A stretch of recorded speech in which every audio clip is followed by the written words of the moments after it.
24 ఏళ్ళు నరకం అండి మాది. పోరాటం చేస్తూనే ఉన్నా. ఏ ఒక్కరు కూడా నాకు వచ్చి ఈ విధంగా నువ్వు న్యాయ పోరాటం చేస్తున్నావు, మేమున్నామని చెప్పి ఒక్కరు చేయూత ఇవ్వలేదండి ఈ రోజు వరకు కూడా.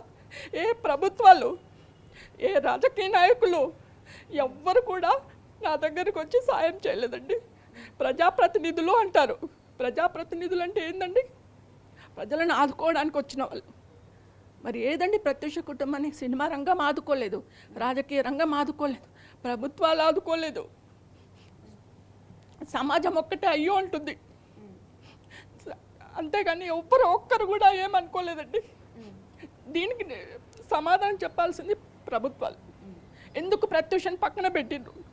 ఇంకొకటండి, ఈరోజు నేను నిర్భయంగా చెప్తున్నాను, ఇందులో ఎవరైతే దోషులు ఉన్నారో, ఎవరైతే అలగేషన్స్ ఉన్నాయో, ఎవరి మీద అయితే అలగేషన్స్ ఉన్నాయో వాళ్ళ ఇళ్ళలోకి పోతున్నారు, భోజనాలు చేస్తున్నారండి, వాళ్ళ ఇళ్ళలో తింటున్నారు. మరి మా కుటుంబాన్ని ఎందుకు వేరు చేస్తున్నారు? మేము బాధితులం,